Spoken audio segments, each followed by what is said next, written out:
30, 2022. Sino si Mary Grace Piatos? Sa tingin mo, totoong tao yan?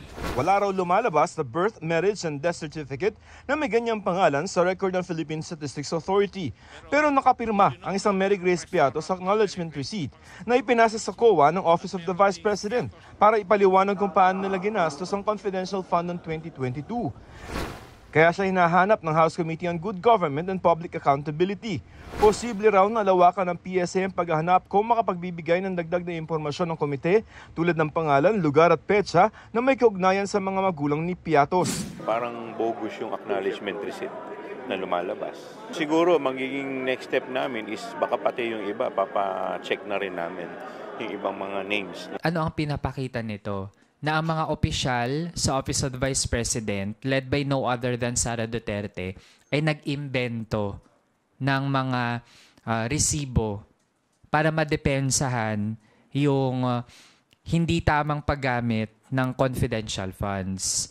Ngayon, meron na talagang konkretong patunay na hindi ginamit ng tama ang pera ng bayan. Pinaimbestigahan na rin daw ng komite sa NBI ang mga pirma sa iba pang kaduda-dudang acknowledgement receipt.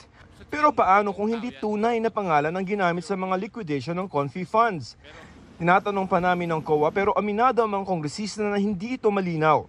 Ayon sa komite na nag-iimbestiga sa confidential funds ng Office of the Vice President at Department of Education, meron na silang sapat na impormasyon hindi lamang para higpitan ang paggamit ng mga confidential funds sa isang bagong batas kundi maghain rin ng mga kasong kriminal. Ito ay para sa reklamang bribery at graft and corruption. Nagre-recommenda kami ng filing of charges against doon sa mga staff ni DP. Doon papunta yung staff ng Vice President tsaka ng DepEd and even the Vice President. Hindi naman siya immune sa suit. The back staff at her office hindi ba? Ano siya yung responsible sa lahat ng yan Ang umunoy hindi ma-account na paggamit ng Confi funds ang isa sa mga binanggit na articles of impeachment na inihain laban kay Vice President Duterte kahapon. Pati na ang umunoy pagbabanta sa buhay ni Pangulong Bongbong Marcos, ng First Lady at ng House Speaker. Gayunpaman, iginit ng palasyo ang dati nang inihayag ng Pangulo na posisyon niya tungkol sa usapin ng impeachment laban sa bise bago pa man may maghain ng complaint. The President already made a clear and unambiguous statement that he would not support an effort to impeach kasi distracting. Marami tayong pangangailangan na gawin. Importante sa bayan. So, ganun dapat. So, any suggestion na political yan or instigated by our side, no. That is never in the...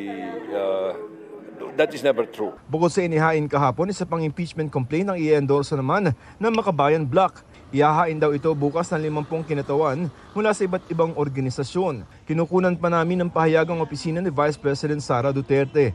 Para sa GMA Integrated News, ako si Joseph Morong, ang inyong saksi.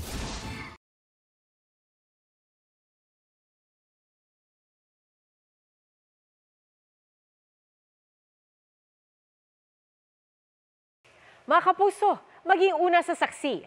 Mag-subscribe sa GMA Integrated News sa YouTube para sa iba't ibang balita.